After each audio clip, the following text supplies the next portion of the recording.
La capsule A9, on va voir les arcs et les ellipses dans AutoCAD. Puis là, vous allez voir pourquoi moi je préfère toujours utiliser cercle plutôt que la fonction arc. Je vous donne un exemple. Arc va regarder toutes les options qu'on a. On peut faire 3 points, départ, centre, fin, départ, centre, angle, départ, centre, longueur. Moi, j'aime bien faire centre, départ, fin. Alors, je vais choisir celui-là. Et admettons que je voulais faire un arc de cercle, là, ici, pour arrondir le coin. Je peux choisir mon centre, ici, mon départ, ici, et là, vous allez voir, ça fait un arc de cercle.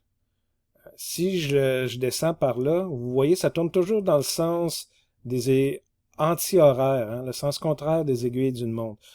Donc, votre départ va avoir un effet sur le type d'arc de cercle que vous voulez faire.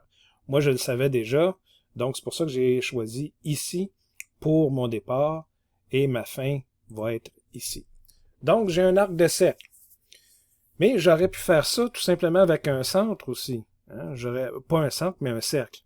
Je peux choisir cercle comme ça, venir mettre mon centre et venir mettre mon extrémité, ce qui va faire le rayon. Vous avez vu, hein, le rayon était égal à 30. Et là, une fois que j'ai ça, ben, tout simplement avec ma paire de ciseaux, je peux venir enlever le bout qui ne m'intéresse pas.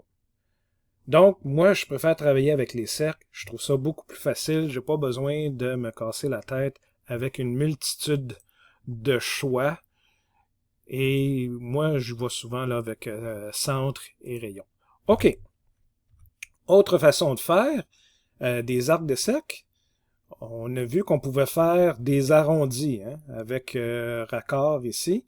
Je vous montre une autre façon aussi, avec cercle, où là, je vais faire 2 points de tangence et le rayon.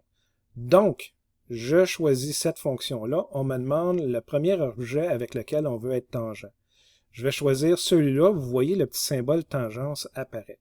J'ai choisi cette ligne-là. Ensuite, je viens choisir cette ligne-là. Et là, on va spécifier le rayon 30. J'ai pesé sur Enter.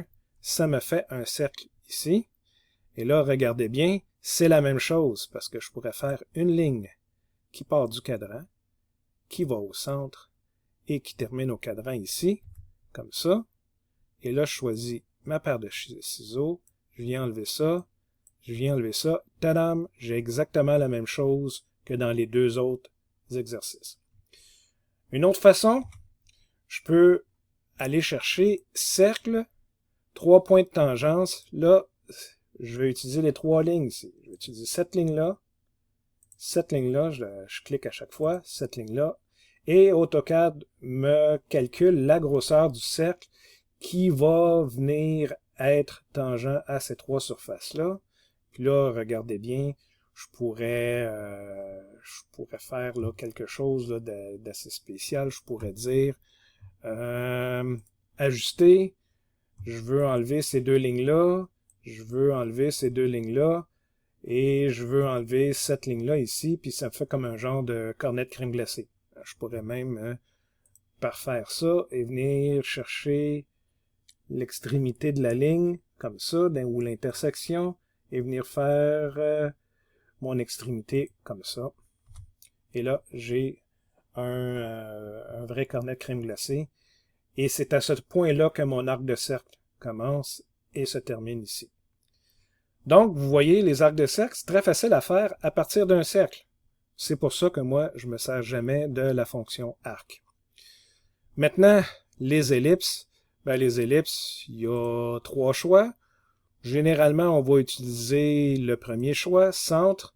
Donc, ça, si je mets mon centre de l'ellipse ici, j'ai le grand rayon à spécifier. Donc, je pourrais dire 30. Je pèse sur Enter. Et là, ensuite, je viens spécifier mon petit rayon. Hein, je pourrais dire 15 comme ça. Enter. Et là, ça me fait une ellipse dont le grand rayon mesure 30 et le petit rayon mesure 15 comme ça. C'est tout pour les arcs et les ellipses. Ça commence à être des fonctions assez avancées qu'on sert moins souvent. comme je vous dis, le cercle va vous être beaucoup plus utile.